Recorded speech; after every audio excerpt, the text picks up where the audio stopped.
मानो तो मौज है वरना ना समस्या समझते तो रोज है। तो सीता देवी जी बिल्कुल ठीक हो चुकी हैं। अभी उनके चेहरे की मुस्कान निश्चल हंसी बता रही है कि उन्होंने बहुत कुछ पाया है। तो अब आप बताइए कि आज आपका ले दे करके पहला ही तो दिन है, आपने क्या खोया क्या पाया? खोया तो बहुत था। अब अभी क्या खोया, आज क्या खोया? आज क्या खोया? हाँ, ओसीडी को खोया ना? हाँ ओसीडी खोया ना? हाँ, उसे भी खोया। उसको निकाल दिया मेरे दिमाग से।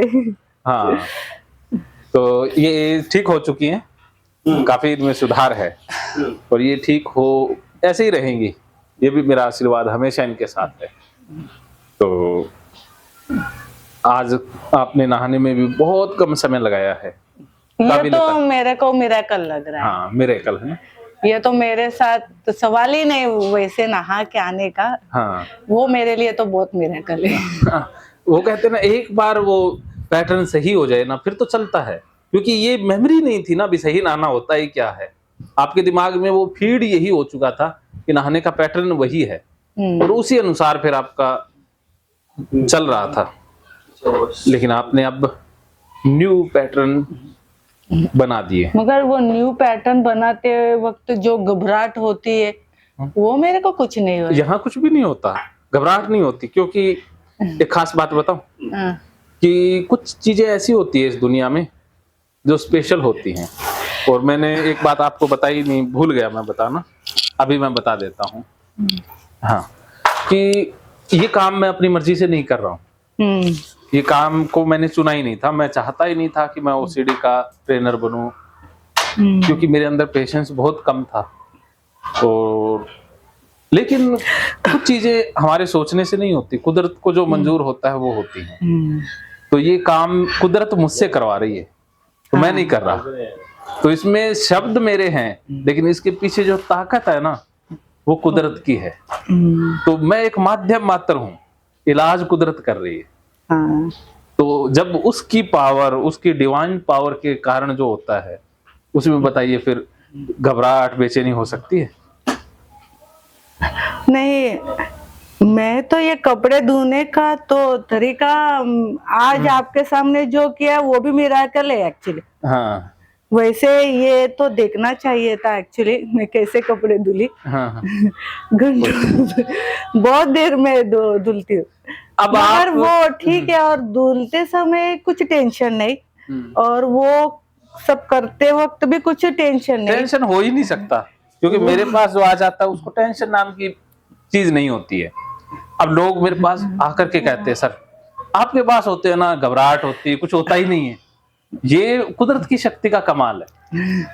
भगवान की इच्छा इधर तक आके करवाने की थी, इसलिए मेरे को उधर से परीक्षा लेते लेते इधर तक परीक्षा भेजा ना, नहीं तो देखो डॉक्टर और भी बहुत मिलते हैं। नहीं, आपके तो मैं इतने वीडियोस देखे, मन से तो रेडी हो जाती थी, अंदर जाके वही करती थी जो ओसीडी बोलता था। देखो कुदरत ने मेरा भी तो काम चलाना है ना। ना हाँ, तो वो शायद उनको अभी मेरे को देख के कितने लोगों को बदलना है, शायद इसलिए ये इधर भी है। और कुदरत चाहती है भी मैं भी तो चलता रहूं ना, इसलिए मेरी रोजी रोटी का तो इंतजाम करना है ना उसने। तो कुदरत का खेल है ना, हम सब तो माध्यम मात्र हैं, करवाने वाला तो असली वही है ना। मैं पहले नहीं मानता था, मैं नास्तिक प्रवृत्ति का व्यक्ति रहा हूँ, जो होते ना घोर नास्तिक, मैं उनमें से रहा हूँ। कि क्योंकि मैं इतना ज्यादा पढ़ने वाला था तो मैंने सारे धर्मों को स्टडी कर लिया, सारे धर्मों की उत्पत्ति, सारी चीजों की उत्पत्ति जान ली, तो बाकी कुछ रहा नहीं। लेकिन अब लगता है कि अरे वो जो हम चेतन मन से या बुद्धि के द्वारा जानते हैं ना, वो बहुत फीका है, सरफेस लेवल तक है। कुछ चीजें ऐसी है इस दुनिया में जिन चीजों के पीछे हमारी लॉजिक शक्ति नहीं जा सकती है, या उनको महसूस ही किया जा सकता है, तर्क की कसौटी पर खरा उतार ही नहीं सकते हैं। तो अब मैं धीरे धीरे बदलने लग गया। तो इसी कारण से मैं कह रहा हूं कि आप के अंदर जो है क्षमता वो बहुत अद्भुत है। आप हर चीज में परफेक्ट हैं, हर काम को परफेक्ट करती हैं, और आपने जो ठान लिया वो करके छोड़ती हैं। कोई भी ताकत आपको रोक नहीं सकती है, एक मजबूती है आपके व्यक्तित्व में, शरीर में, सब चीजों में। तो उस मजबूती का आपने अब मानवता की भलाई के लिए, समाज के उत्थान के लिए प्रयोग करना है। अब अपना कीमती समय वॉशरूम में नहीं गुजारना है, बहुत गुजार लिया। बहुत गुजार लिया, बहुत उससे मैं परेशान बोले तो लिटरली बहुत बहुत बार मैं सुसाइड का खुद से ऐसे बोलती थी, नहीं मुझे नहीं जीना है, मुझे नहीं जीना है, इतना तकलीफ, इतना पानी बर्बाद करती हूँ, मेरे वजह से मेरे घर वालों को भी मेरे तरफ से सुनना पड़ता है, वो लगता था बहुत बार। मेरे ऐसे लगता है ना मम्मी पापा को भी, मैं अभी ससुराल दिया है तो वो लोग कुछ ना कुछ तुम्हारी बेटी वैसी, मेरे पापा को ऐसे नाम मेरे को नहीं लाने का था, इसलिए मैं बहुत सोचती थी, बहुत दुखी भी हो जाती थी। अभी मैं बोल रही हूँ क्योंकि हर एक का तो घर पे ऐसे किसी का भी बहू ऐसे किया तो उनको भी दिक्कत लगती है, मेरी बहू ऐसे नहाने लग रही, इतने टंकी टंकी पानी खराब कर रही, उनका तो वो होता ही है। अगर मेरे जगह मेरी बोले तो मेरी भाभी भी वैसे किए तो मेरे घर वाले भी वैसे ही बोलते थे ना। अभी मैं यहाँ पे करती तो, मगर मुसीबत ऐसी है कि मेरे दिमाग में वही चलता है, मैं क्या करूं, मैं तो वैसे ही कर पड़ती हूँ, मुझे क्या गालियां खाने में अच्छा लगता है क्या, सुनने में ऐसे लगता है क्या। और आप बेवजह का तो सुन के राजी भी नहीं है। हाँ बेवजह तो आप सुन भी नहीं सकती हैं। हाँ, मगर मेरी सासू माँ को मैं बहुत बार ऐसे बोलती हूँ, मेरा ओसीडी का ही तुमको पॉजिटिव है। जिस ओसीडी को मैं झेल रही हूँ, जानबूझ के भगवान ने शायद मुझे ऐसे बनाया होगा। अगर सब ठीक हो तो तुम्हारे घर पे मैं एक पल भी नहीं रह सकती थी, क्योंकि सिचुएशन वैसी है। उनकी जो भाभी है वो चली गई, अभी मैं सब में परफेक्ट हूँ तो मैं क्यों वहां पे रह के सब करूंगी। मैं भी बोलती हूँ ना, मैं भी, मुझे नहीं रहना है, मैं भी जाऊंगी, वो नहीं करती है तो मुझे क्या करना है। मैं बहुत बार मेरे सासू माँ को बोल चुकी हूँ कि मेरा नेगेटिव है, आपको पॉजिटिव है, इतना भी समझो है। मैं करती हूँ गुनाह, इतना देर तुमको सताती हूँ, टाइम पे खाना नहीं देती, इसके वजह से तो सब झगड़ा हो जाते थे। मगर वही नेगेटिव आपको काम आ रहा है, ये भी सोच लो। इतने दिन मुझको उनको इधर तक लाई, उनको सताया, मैं भी खुद परेशान हो गए। अभी वो ठंडा पड़ गए, और वो भी बात अभी भगवान को लगा कि नहीं इसको ठीक कर दूं, इसलिए इधर तक मेरे को भेज दिया। भगवान भी देखो खुद मदद नहीं करते, कोई ना कोई माध्यम भेजते हैं ना। और उनको भी बहुत तकलीफ दे चुकी हूँ इस बारे में से लेके। बस अब आपको लगता है ना हम कहीं तकलीफ दे रही थी, कुछ चीजें जो मैं सोच रही थी खुद ही परेशान होती थी, ऐसे खुद रोती भी, नहीं मुझे ऐसे नहीं करना चाहिए, मेरे वजह से बेकाम उनका भी नुकसान हो रहा है बहुत जगह पे, मैं ऐसे कर रही हूँ। मैं पश्चाताप होती थी, मगर खुद के हाथ से तो कुछ नहीं, उनको क्या पता। मैं बहुत लोगों को बोल बोल के रोती थी, मेरे फ्रेंड्स आ रहे, मुझे नहीं ऐसा करना चाहिए, मैं ऐसे करती हूँ, मैं तो क्या करूँ, मुझे ऐसे ही होता है। जब मैं वॉशरूम में जाती हूँ, बहुत सारे विचार मेरे अंदर बढ़ जाते हैं, वो ऐसे फाइट करने लगते हैं कि अंदर कि ये करो वो नहीं कर। जब मैं जल्दी आने की वो चिल्लाते हैं ना, तो और परेशान बढ़ जाते थे, अरे क्या करूँ, ये तो रह गया है, अब ये करना है, वो करना है, कैसे बाहर, अरे इधर तो पानी नहीं डाला है, और तो मैंने वॉश भी नहीं किया है, वो नहीं किया है, कैसे बाहर आ जाओ। तब भी ऐसे लगती थी, जोर से ज्यादा प्रेशर तो कभी वॉशरूम आने लगता है, ऐसे अलग अलग मेरे अंदर हो जाता था, ऐसे होता था। लेकिन अब वो सारे पैटर्न रिमूव हो गए हैं। मतलब फाइनल एक सेशन आपका हिप्नोटाइज करके आपके अचेतन मन में वो मैं सॉफ्टवेयर डाल दूंगा, आप घर पर जाकर के सब कुछ ठीक करेंगे, सब कुछ हो जाएगा। मेरी मेड भी मेरे को देख के परेशान रहती थी, अरे यार अंदर रहते तो उतना देर, बाहर आते तो क्या फटक फटक दिसी से काम कर लेते, वो भी ये की रहोगे, बाकी तो बहुत परफेक्ट है आपका। वैसे बोलती थी वो हमेशा, कब सुधर जाओगे। वो भी बोलती मैं किसी को नहीं बताती, तो उसको सब मेरे बारे में पता, अरे ऐसे ऐसे मैं जा रही हूँ, अच्छा हो के आती हो, ठीक ठीक हो के आते हो। अभी मेरे एक फ्रेंड से मैंने शेयर किया, आते वक्त तो उसने मेरे को मदद किया था कि अभी तुरंत मुझे पैसे, अरे मैं बोली अभी तेरे के साथ कौन से टाइम में भी घूमने आ जाऊंगी। पहले कैसे हम, मेरे को टाइमिंग एडजस्ट करना पड़ता है, इसी टाइम पे जाने का, ऐसे। अभी बोले चल किधर घूमना है तुझे, मैं लेके जाती हूँ। नहीं बहुत बढ़िया। एक आपका नेचर है ना, बहुत हंसमुख, बहुत एक मतलब आप ज्यादा परवाह नहीं करती, या जो चीजें स्ट्रेस नहीं लेती, हाँ आप जीना, खुल के जीना, वर्तमान में जीने का आपको शौक है, हाँ वो मतलब आप जिंदा दिली से जीना पसंद करती, ये चीजें आपकी अच्छी हैं और यही चीजें ओसीडी को खत्म करने में बहुत रोल अदा करती हैं। क्योंकि आपका देखो ओसीडी रोग जरूर हुआ, लेकिन उसने अंदर तक आपको बीमार नहीं किया, ये एक लेवल तक ही वो बीमार कर पाई। हाँ मेरी सिस्टर बोलती थी तुझे है बीमार, तू बेटर है मेरे से, क्योंकि तू वॉशरूम तक ही करती है, बाहर आने का तो तेरा बिहेवियर बहुत अलग रहता है। क्योंकि वो दिन भर परेशान रहती थी क्यों इस चीजों में, कुछ चीजों में लेके, मगर वो लड़ती थी क्योंकि उसको फैमिली वैसे ही मिला है, फिर भी वो लड़ के बाहर आती है, मगर सेटिस्फेक्शन उसके मुंह पे जो दिखना चाहिए वो नहीं दिखता था। उसके लिए थोड़ी ज्यादा मुश्किल है कंडीशन, आपके लिए इससे बाहर आना बहुत बढ़िया रहा।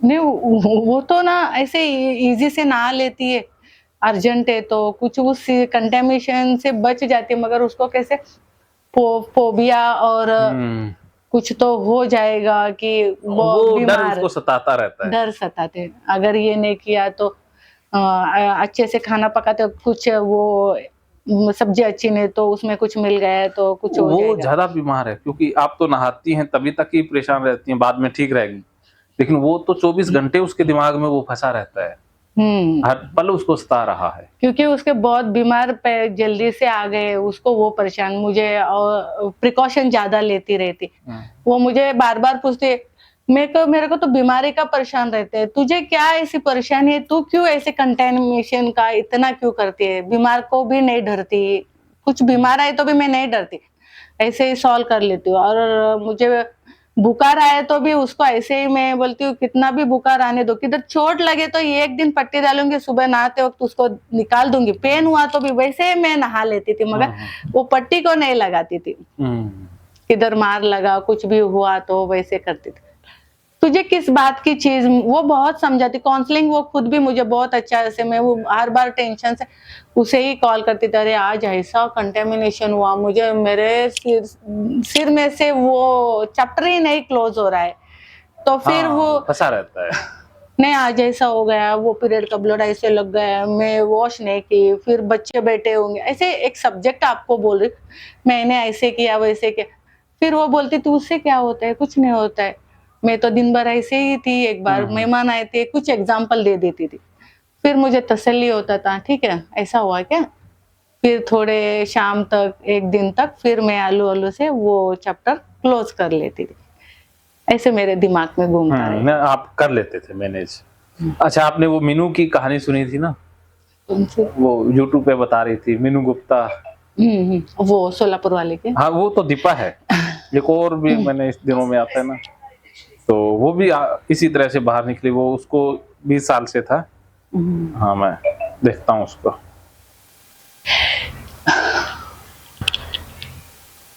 तो ऐसे हजारों लोग हैं जो आपकी तरह बाहर निकलते हैं और आप भी उनमें से एक उदाहरण हैं। हाँ देखते हैं, उठा ले दिल हमको कभी समझाता है, हम दिल को कभी समझाते हैं। ट्यून भी इन्होंने ओसीडी वाली लगाई है, कभी ओसीडी समझाता है, फिर हम ओसीडी को समझा लेते हैं। वो क्या, हाँ वो उठाया नहीं फोन।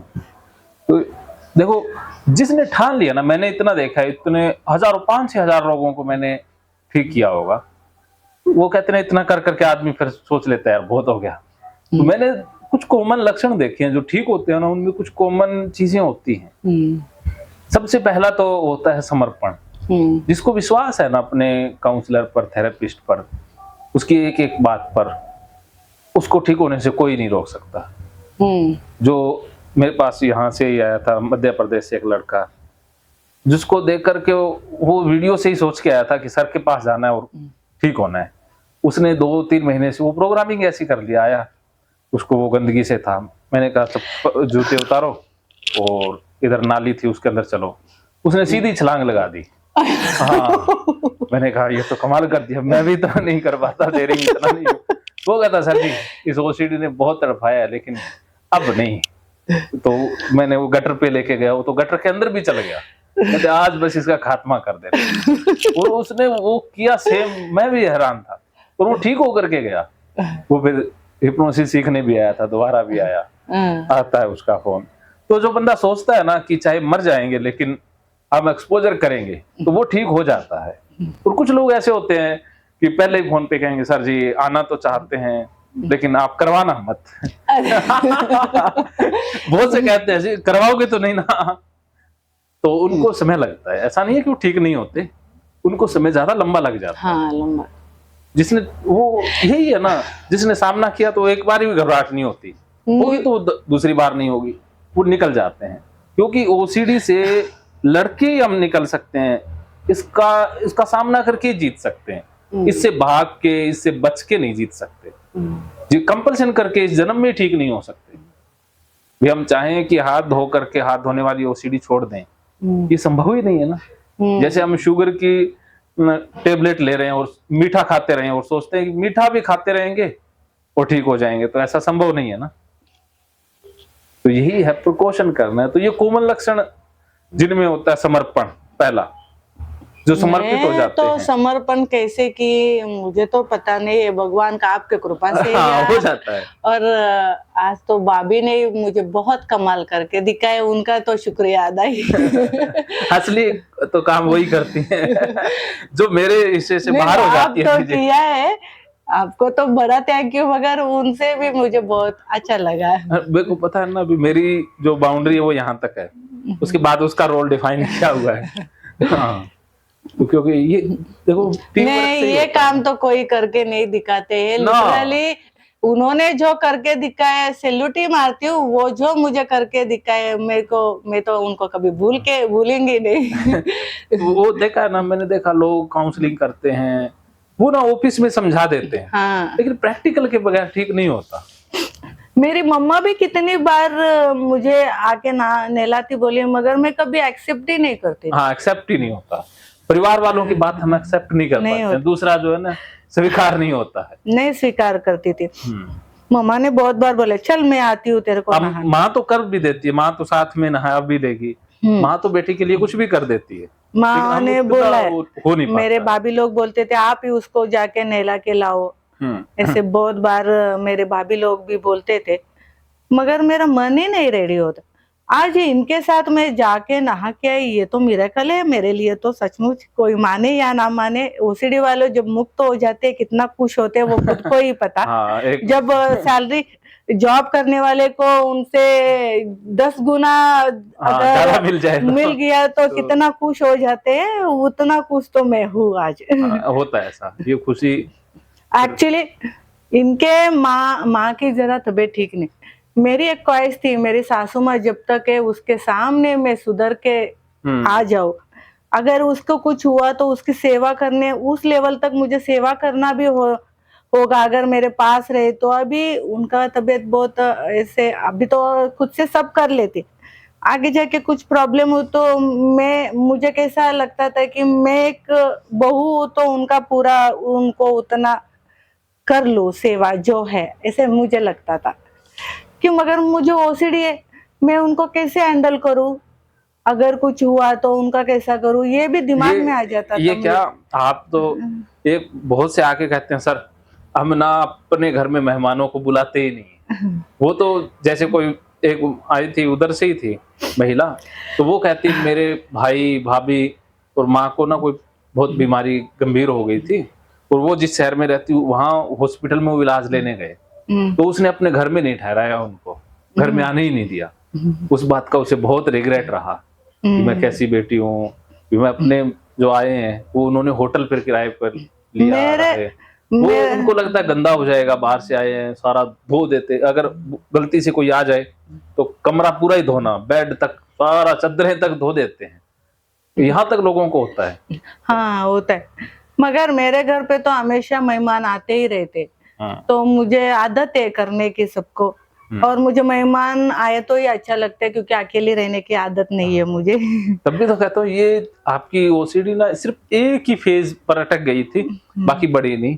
वो एक उसका सबकी ना ओसीडी अलग अलग होती नहीं, है। मैं जिधर जिधर काउंसलिंग दिया है वो लोग सब वही बोलते थे, वो उतना नहीं आपका क्यूर हो सकता है, ये आप जो हाँ, होते हैं ट्रिगर उधर ही पकड़ के आज मेरे सिस्टर से ही शेयर किया, वो बोल अरे तेरे सबकॉन्शियस माइंड इतने दिन से नहीं मान रहा था, अभी मान गए तो तू सुधर जाएगी, अभी तो हो जाएगी तू। होना तो था ही ना। ऐसे वो बोली थी।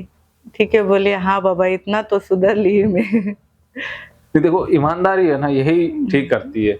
जैसे आपने कि वरना कुछ लोग आकर यहाँ वो अपने आप बताते हैं कि सर हम ये नहीं कर पाते थे, वो कर करके देखते हैं, कहते हैं आप सामने हो तो। मैं घर पे सुबह सब का काम नहाने से पहले करती थी। अगर इनका टॉवेल किधर गिरा तो उठाती नहीं थी। हाँ, तो बच्चों का टॉवेल गिरा तो नहीं उठाती थी, तो टॉवेल से हाथ नहीं लगाती थी, उनको उनसे ही उठा देती थी कि आपका टॉवेल है। अगर वो वॉशरूम में रह के मुझे टॉवेल दे बोले तो नया टॉवेल देती थी, मगर उनका वो जो यूज किया हुआ टॉवेल नहीं देती थी मैं। उसके पास से घूमना बोले तो भी मैं ऐसे क्रॉस करके जाती थी। तो आज तो ऐसे ही जा रही थी। आज तो चाहे टॉवेल नीचे गिरा हुआ भी आप ओढ़ दोगे, कोई फर्क नहीं पड़ेगा। हाँ हाँ, आप तो अब कुछ भी वो कहते हैं ना, एकदम से इंसान बदलता है, वही एकदम से झटका ही जरूरी होता है। कि क्षमताएं आपके अंदर थी, एक झटका चाहिए था।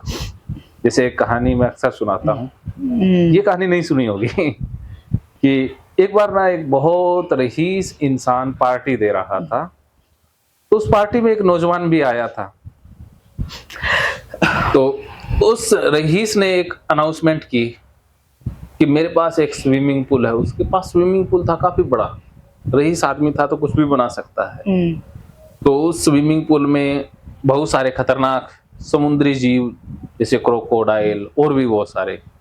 उसने कहा ये बहुत विशाल स्विमिंग पूल है, जो भी इस स्विमिंग पूल को पार कर जाएगा मैं उसे मुंह मांगा पैसा भी दे दूंगा, या वो चाहे तो मेरी बेटी से शादी भी कर सकता है, मैं सगाई भी कर दूंगा। उसने इतना कहा कि एक नौजवान ने छलांग लगाई और देखते ही देखते कुछ ही सेकंडों में उसने स्विमिंग पूल पार कर दिया। तो वो रईस आदमी बड़ा खुश हुआ, कहते रे कमाल का जज्बा, बस सुनते ही छलांग लगा दी कि कोई और ना लगा दे और आप जीत गए। तो रईस आदमी कहता अभी बताओ तुम्हें कितने पैसे चाहिए। वो बंदा कहता मुझे पैसे चाहिए ही नहीं। तो वो रईस आदमी कहता अच्छा शादी करनी है, मेरी बेटी का हाथ चाहिए। वो आदमी कहता बेटी का हाथ भी नहीं चाहिए। तो अब सभी हैरान हो गए कि अरे फिर तुमने ये स्विमिंग पूल पार क्यों किया, सारे ही पूछते। फिर वो रईस आदमी कहता फिर आखिर तुम्हें चाहिए क्या। वो आदमी कहता मुझे उस आदमी का नाम चाहिए जिसने मुझे स्विमिंग पूल में धक्का दिया। तो ऐसा है ना, क्षमताएं तो होती हैं हमारे अंदर, लेकिन हमें एक धक्का देने वाला चाहिए। कोई तो चाहिए जो हमें बस धक्का ही दे दे, तब ओसीडी ठीक होता है। लेकिन हम सेफ चलते हैं ना, रिस्क फ्री लाइफ चाहते हैं, तब तक ओसीडी नहीं छोड़ता है। खतरे से तो भिड़ना होगा, खतरे के आगे वो कहते हैं ना डर के आगे जीत है। तो जो जितना ज्यादा खतरे में जिएगा वो ज्यादा ठीक रहेगा। तो मैं खतरे का सामना करना ही सिखाता हूँ। एक होता है खतरा असली, एक होता है नकली खतरा। लेकिन ओसीडी में जो खतरा है वो बिल्कुल नकली है। असली खतरा हो तब भी जान ले, लेकिन ये तो नकली खतरा है। जैसे ये सांप मैंने रखा है, तो स्नेक फोबिया वाला बहुत आते हैं। अभी भी एक महिला आएगी तो उसके लिए सांप रखा है, नकली सांप रखे हैं, असली तो अब मिलते नहीं है, वरना जोगी से पहले असली भी मंगाते थे। तो मैं जिसको कुत्ते से डर लगता है कुत्ते से भी मिलवाते हैं उससे हाथ, क्योंकि जब तक आप उस डर के पीक तक नहीं जाओगे तब तक बात बनेगी नहीं। तो खतरे का सामना करके आप जीत सकते हैं ना, जैसे आपने खतरे का सामना किया और बार बार करोगी 21 दिन तक। और ऐसा सोचना नहीं है कि ये विचार आ ना जाए, आपने ये सोचना है कि विचार आए और मैं वही करके आऊंगी, कि मुझे दिखाई दो। ओसीडी वाले विचारों को बुलाना है, इनको भगाना नहीं, अब बुलाना है और कंपल्शन स्टॉप कर देना है। गाली थेरेपी देखी थी ना? हाँ गाली थेरेपी वो मैंने बीच में ट्रायल किया था। हाँ वो घर पे बच्चे सब हंसने लगे। हाँ, हंसने लग जाएंगे। बोले तो ऐसे गाली थेरेपी थोड़ा अच्छा लगता है, वो जो थेरेपी है ना करते हाँ, वक्त। बहुत अच्छी लगती है। हाँ, गुस्सा निकल जाता है गुस्सा और डर भय एकदम खाली हो जाता है। वो खाली करने की कैथारसिस थेरेपी की एक टेक्निक है, क्योंकि हम भरे पड़े हैं ना, जैसे रोज शरीर की सफाई करते हैं, मन की तो सफाई नहीं करते। उसमें वही गुस्सा, फ्रस्ट्रेशन, नेगेटिव इमोशन भरे पड़े रहते हैं, बरसों तक ऐसे ही जी रहे होते हैं। तो मन को रोज खाली करना बहुत जरूरी है। तो मन को खाली करने की टेक्निक है। तो ऐसी और बहुत सारी टेक्निक अभी मैं बना रहा हूँ, बनाएंगे भी। तो नए नए आइडियाज आते रहते हैं। क्रिएटिविटी तो है ही, क्योंकि कुदरत करवाता है तो वो आइडिया वही भेजता है कि आपके लिए क्या सही है, मैं वहीं पर वार करता हूँ कि आपके लिए जो जरूरी है वही थेरेपी आपको बताई जाएगी। कि पहले